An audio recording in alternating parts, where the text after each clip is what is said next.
नमस्कार, आप देख रहे हैं एमेजॉन प्राइम और आपके साथ मैं हूं किरण। और आज हम अपने खास कार्यक्रम में आपकी मुलाकात एक खास शख्स से करवाने जा रहे हैं। और वो खास शख्स है जिन्होंने एक तो हॉकी को अपना करियर बनाया, उसके बाद देश दुनिया में अपने परिवार, गांव और इन सब का नाम रोशन किया है। और अब रोशन करने वाले खिलाड़ियों के लिए वो योजनाएं बनाते हैं। जी हाँ, ज़्यादा तारीफ करने की और तारुफ यहाँ पर देने की ज़रूरत नहीं पड़ेगी, क्योंकि मैं मुलाकात कराने जा रही हूँ आपकी स्पोर्ट्स मिनिस्टर संदीप सिंह से। और इन्होंने क्या कुछ योजनाएं बनाई हैं, और ख़ास तौर से हरियाणा में जो है अभी खेलो इंडिया का जो है प्रचलन बहुत चल रहा है, उसको लेकर के प्रमोशन भी किया जा रहा है। हम सबसे पहले बातचीत की शुरुआत जो है खेलो इंडिया से ही करते हैं।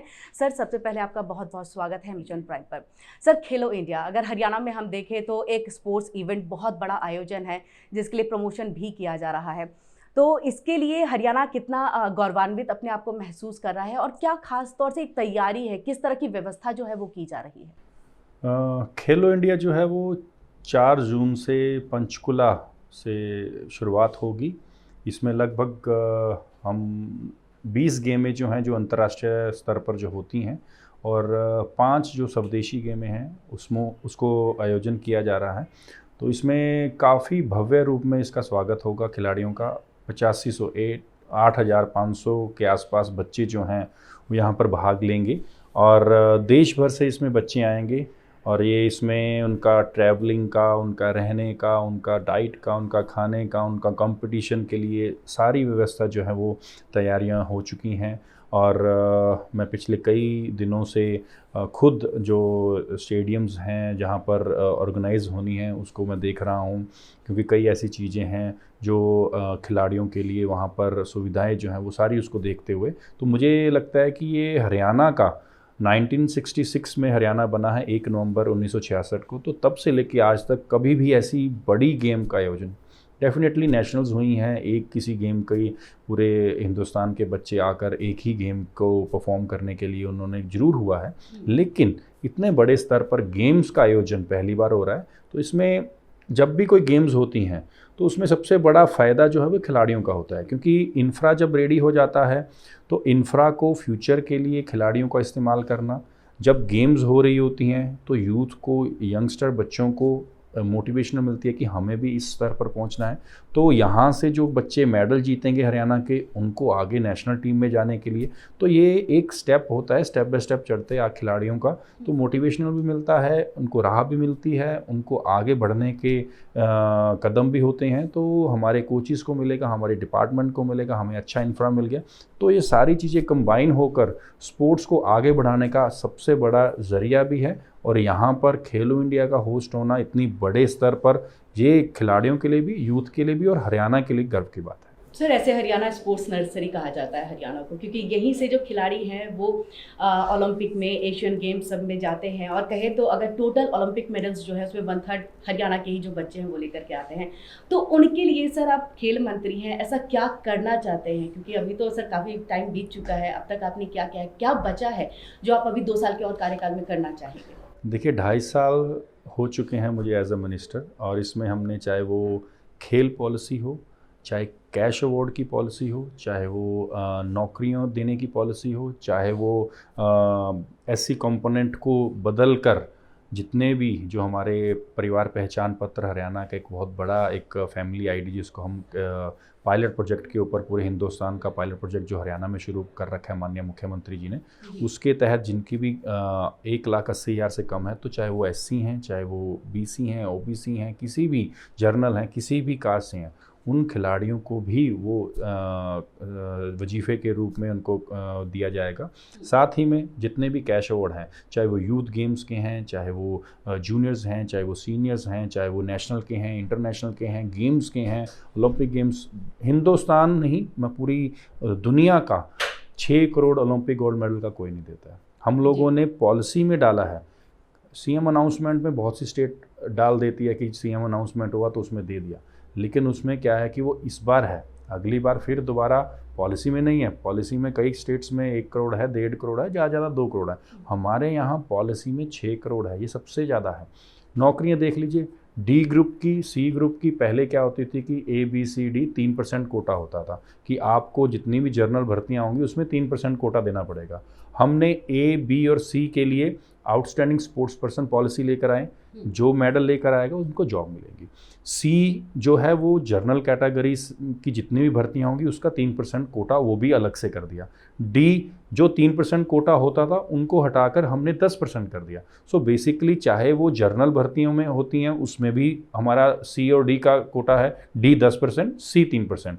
अगर हम ओवरऑल जो खिलाड़ी मेडल जीत के आते हैं ए, बी और सी के, उनका जो अनलिमिटेड है, मेडल जीत के अलावा उनको नौकरियां मिलेंगी। अभी रिसेंटली हमने पिछले 2 महीने में लगभग 100 खिलाड़ी जो हैं वो नौकरियों पे दिए हैं। तो आप देख सकते हैं कि हम कॉन्टीन्यूसली नौकरियां दे रहे हैं।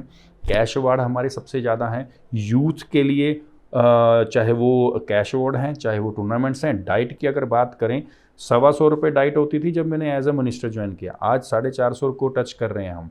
अगर हम बात करें इसकी खिलाड़ियों के टूर्नामेंट्स के दौरान जब इक्विपमेंट मिलता है उसकी बात करें, स्टेडियम्स की बात करें, इंफ्रा की बात करें, 1100 नर्सरियाँ पूरे हरियाणा के अंदर 1100 नर्सरियाँ जिनके खिलाड़ियों को कम से कम, छोटे बच्चे जब शुरुआत करते हैं तो उनको 2000 रुपये महीने की डाइट, उनको एक अच्छा कोच, उनकी अच्छी इंफ्रा का तैयारी, ये सारी चीज़ें दे रहे हैं। तो ये एक बता सकते हैं हम कि 2.5 सालों में इतना फ़र्क हमने ला के खड़ा कर दिया है।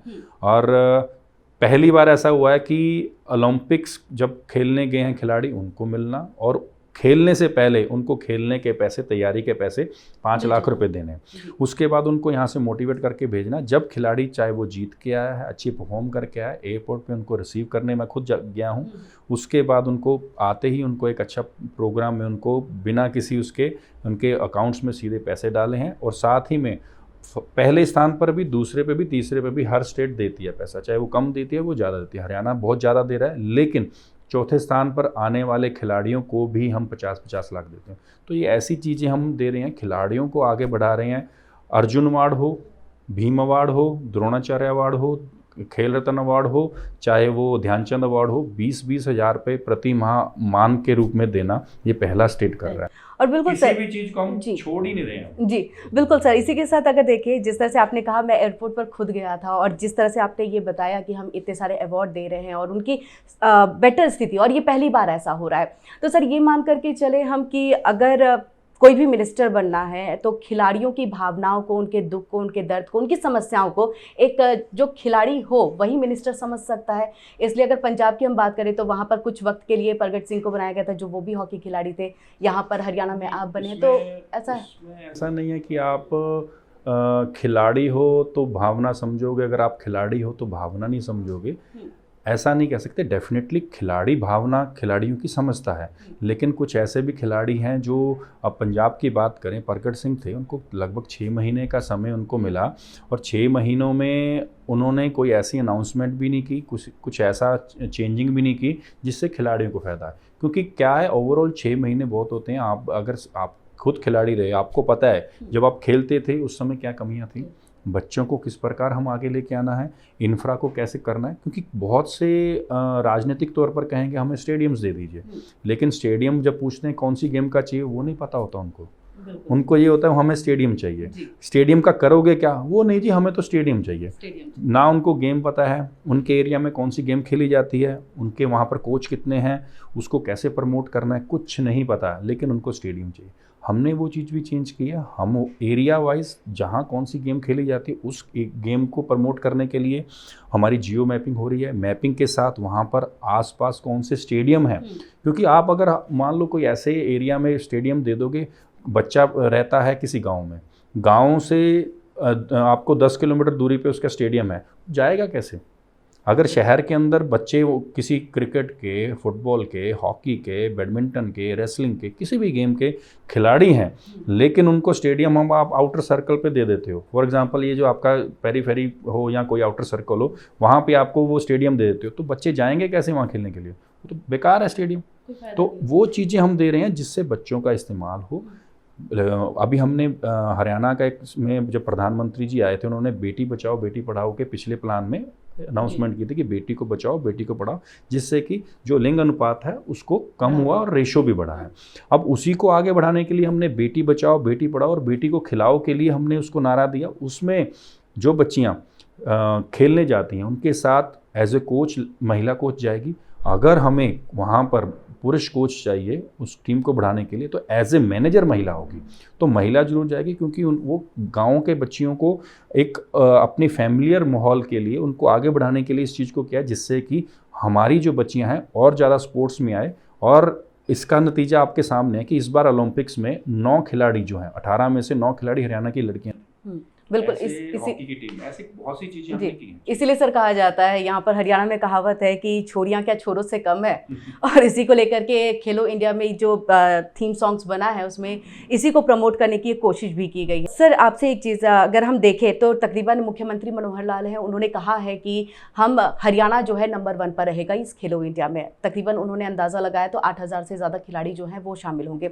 तैयारी पूरी, करोड़ों रुपए खर्च किए गए। सेंटर से सर कितना योगदान? देखिए, नॉर्म्स होते हैं जो MOU होता है उसमें तकरीबन 60-40 का रेशो रहता है। और पहले साल जब दिल्ली में हुए तो अलग था, फिर उसके बाद सेकंड में, फिर थर्ड में जब असम गुवाहाटी में हुआ तो वहाँ पर आकर फिर गुवाहाटी को ज़्यादा स्टेट को खर्चना पड़ा। उससे कहीं ज़्यादा हम हरियाणा में होस्ट करते हुए खर्च रहे हैं, क्योंकि एंड ऑफ द डे वो जो इंफ्रा है हम उसको इस प्रकार बना रहे हैं जो फ्यूचर में हमारी स्पोर्ट्स को आगे। अब एक और चीज़ इसी से मुझे याद आ गई, रिहैब सेंटर। खिलाड़ियों को सबसे ज़्यादा जब खेलते हैं इंजरीज होती है, चोट लगती हैं। किसी भी स्टेट में इतना बड़ा रिहैब सेंटर नहीं बना। उसका उद्घाटन 30 तारीख को हो रहा है, मंडे को उद्घाटन हो रहा है। तकरीबन 100+ मशीन्स हैं जिसमें आपकी रिहैब, टेस्टिंग, मसल रिकवरी और मसल स्ट्रेंथनिंग, 4 चीज़ों का कंबाइन होकर ये सेंटर बना है। ये पहला सेंटर है। ऐसे 4 सेंटर और अभी हरियाणा में बने। पहला अभी पंचकुला से शुरुआत हो जाएगी, उसके बाद 4 और बनेंगे। तो ये पहला ऐसा स्टेट बना है जो 1 नहीं 2 नहीं 5-5 रिहैब सेंटर बनाएगा, और अलग अलग एरिया में, जो कि अपने बच्चों को छोटी माइनर इंजरी हो, क्योंकि कुछ इंजरीज ऐसी होती हैं जिसके कारण आपको कभी कभी स्पोर्ट्स भी छोड़नी पड़ सकती है।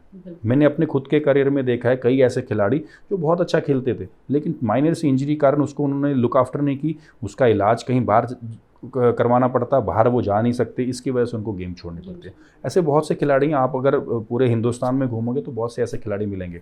उस चीज़ को देखते हुए भी हमने ये काम किया। बिल्कुल सर, इसी के साथ अगर हम ये देखें, आपने जो इंजरीज की बात की है, हमने देखा है एक खिलाड़ियों में एक मिसबिहेव की स्थिति, आपने कई सारे इंसिडेंट अभी सामने आए होंगे, तो इसे क्या जस्ट एक अनफॉर्चुनेट चीज़ें मानते हैं क्योंकि एक खिलाड़ी मर्डर के केस में या मिसबिहेव में बिहेवियर चेंज हो जाता है? क्या रीज़न है आप इस चीज़ के पीछे? देखिए, स्पोर्ट्स डिसिप्लिन से चलती है। अगर डिसिप्लिन नहीं होगा तो स्पोर्ट्स नहीं होगी। आप डिसिप्लिन, चाहे वो सुबह अगर कोच किसी खिलाड़ी को बोलता है 5 बजे का टाइम, दैट मीन्स 5 मतलब 5। अगर आप वो 5 डिसिप्लिन से 5 बजे नहीं आओगे तो कैसे आप एक्सप्लेन कर दोगे या कैसे आप एक्सपेक्ट करोगे कि वो खिलाड़ी है वो परफॉर्म अच्छा करेगा? डिसिप्लिन होना बहुत ज़रूरी है, चाहे वो खिलाड़ी है, चाहे वो कोच है, चाहे वो टीचर है, चाहे वो कोई बिजनेसमैन है, चाहे वो एम्प्लॉय है। आप डिसिप्लिन में रहोगे, डेफिनेटली आप परफॉर्म भी अच्छा करोगे, और आप जिस भी पोस्ट पर बैठे हो, जिस भी पद पर बैठे हो, आपका मान सम्मान लोगों की नज़रों में ज़्यादा बढ़ेगा। सर, ओलंपिक की अगर हम बात करें तो कई ऐसे कॉमनवेल्थ गेम्स में, माफ़ कीजिएगा, कई ऐसे गेम्स हैं जिसको अभी बैन कर दिया गया है। इसको लेकर के सरकार की तरफ से क्या, क्योंकि हरियाणा के जो जितने खिलाड़ी, उनका वर्तमान भविष्य कहीं ना कहीं अब संकट में है। कुछ गेम्स को जब स्टेट कोई होस्ट करती है, स्टेट की गेम्स होती हैं, तो उसका राइट होता है उसको निकालना या उसको डालना। जैसे कोई कॉमनवेल्थ गेम्स हैं, ओलंपिक गेम्स हैं या एशियन गेम्स हैं, जो कंट्री उसको होस्ट करती है उसका राइट होता है कि वो कौन सी गेम्स को निकाल सकता है, क्योंकि उसने देखना कि किस गेम में उस कंट्री के ज़्यादा मेडल हैं और किस गेम में उस कंट्री का बिल्कुल भी कंट्रीब्यूशन नहीं है, तो वो उसी तरीके से वो पैंतरा आजमाता है। तो ये गेम्स में चलता है।